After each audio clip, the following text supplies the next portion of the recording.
Atari was not the only company to find wild success in the late 70s and early 80s. So many popular games came from this period that it is now known as the golden age of video games. Up until 1978, Pong and Pong derivatives dominated the market, but that came to an end with the release of Space Invaders. Space Invaders was created by the Japanese firm Taito. Taito, as you may recall, was the first Japanese company to make a coin-op video game, the Pong knockoff Elapong, in 1973.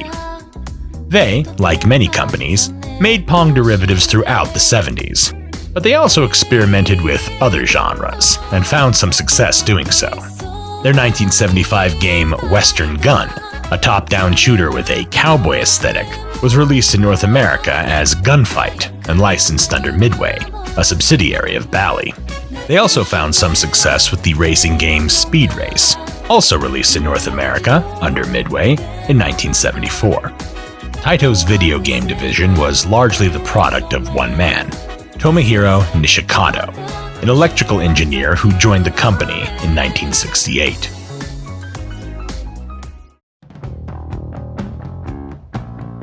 After cutting his teeth on electromechanical games, Nishikado began developing video games, using advanced integrated circuit and solid-state technology, much as Jerry Lawson did. This allowed Nishikado to make games that were far more advanced than those that had come before. He was also a student of the medium, and the inspiration for Space Invaders came from his desire to make an improved version of Atari's Breakout. Some say the idea to base the game around an alien invasion came when Nishikado had a dream about school children being attacked by aliens while waiting for Santa Claus. Others say he based it off the popularity of Star Wars and the recently released sci-fi anime series Battleship Yamato. Whatever initially inspired him, Nishikado got to work, and over the course of 1 year, he developed Space Invaders almost entirely by himself. The basic concept of having waves of enemies come down the screen while the player shoots them was there from its inception, but Nishikado experimented with what types of enemies to use. He considered airplanes, battleships, and human soldiers, but eventually settled on aliens, due to them being easier to animate and feeling that shooting at human enemies would have been too violent. He based the alien designs off the tripods from H.G. Wells' War of the Worlds, as well as marine creatures such as crabs and squids. Initial versions of the game were monochrome, and when Space Invaders was licensed to Midway for North American distribution, a vinyl overlay of an alien moon was added. The cabinet also featured large humanoid aliens not seen in the game, likely due to the localization team going off of one of Space Invaders' multiple alternate names, Space Monster, while designing it. One of Space Invaders' most distinctive characteristics began as a hardware bug. Nishikado managed to program the enemies to move in alternating patterns down the screen, but as the player blasted them away, the processing power of the machine compensated by speeding up, and the remaining enemies moved faster. At first, Nishikado tried to correct this issue, but he later found it to be an interesting challenge. The fewer the enemies, the faster they moved, with killing the last enemy as it raced down the screen at breakneck speed an especially difficult challenge. This kept the game engaging for players, and ensured that they sunk lots of money into cabinets. Accompanying this increasingly fast gameplay was a simple 4-note music progression that played faster and faster as enemies were defeated.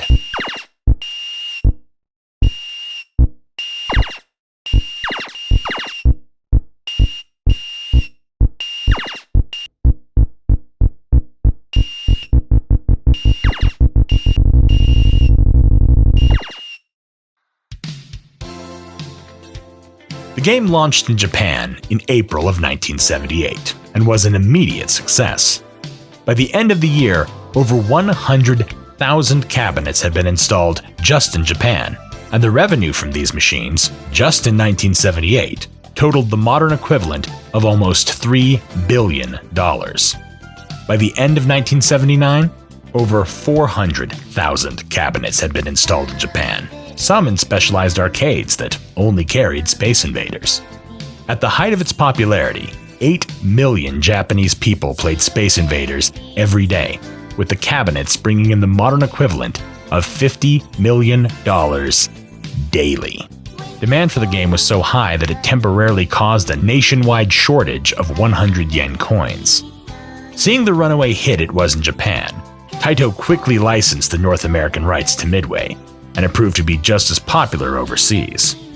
By 1982, around 750,000 Space Invader cabinets had been installed across the world, and the combined income from these machines was the modern equivalent of almost $14 billion. That's more than the GDP of 73 countries.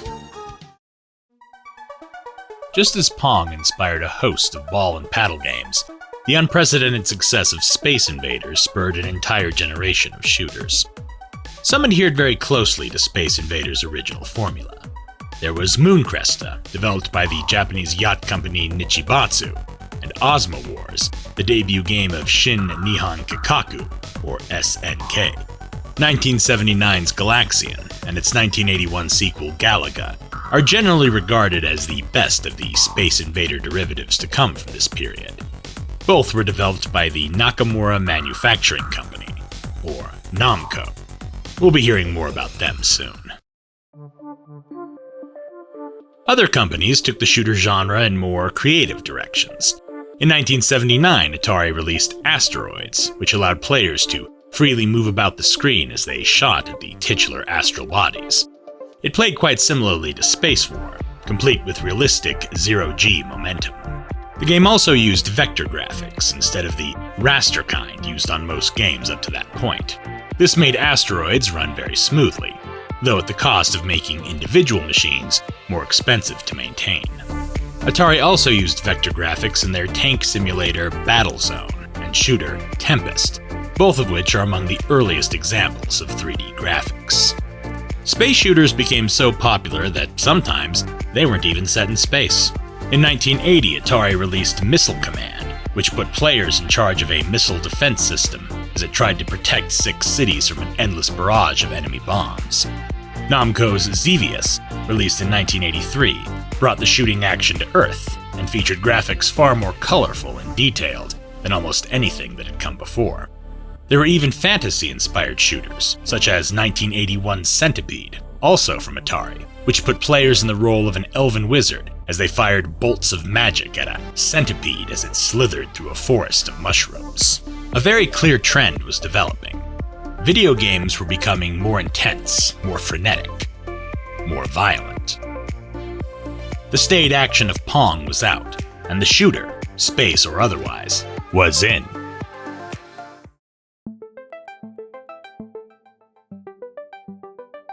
Video games had been mainstream for several years by this point, and by the early 1980s, a small but profitable demographic of hardcore gamers had emerged. This demographic, mostly consisting of young men in their late teens and early 20s, played video games not so much for fun, but for bragging rights.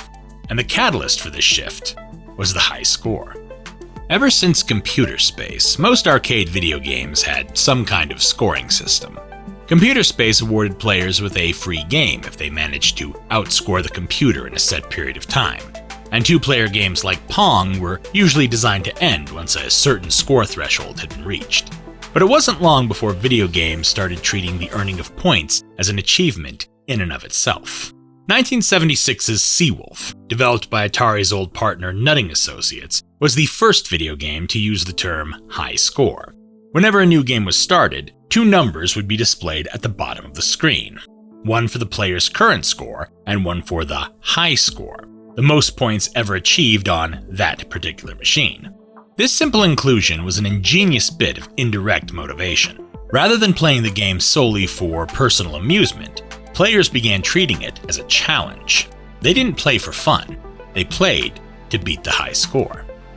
Now, for some bizarre reason, Seawolf has a button right on the front of the cabinet that deletes the current high score. That particular feature was not widely copied, but keeping track of the high score was, and it became an industry standard almost immediately.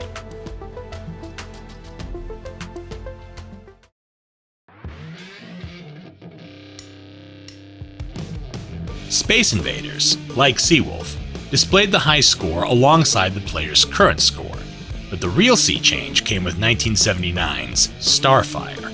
Starfire, a Midway product produced in Japan by Taito, was a first-person shooter that used vector graphics and a truly awe-inspiring degree of copyright infringement. The game itself is nothing special, but it is notable for being the first to keep a table of multiple high scores, in this case the top 20. Even more importantly, it allowed players who achieved high scores to enter their initials. This seemingly minor addition fundamentally changed how and why people played video games. If you could claim the top spot on a popular machine, or better yet, several popular machines, you would be the undisputed king of the arcade. And if you were a challenger to the throne, you could keep track of your progress as your name rose further and further up the ranks. And of course, to do any of this, you had to provide the arcade with lots and lots of quarters. There were of course plenty of casual gamers who didn't worry about high scores, but just as modern microtransaction games get most of their money from a small group of whales, video game companies learned that by catering to the hardcore market, they could make quite the profit indeed.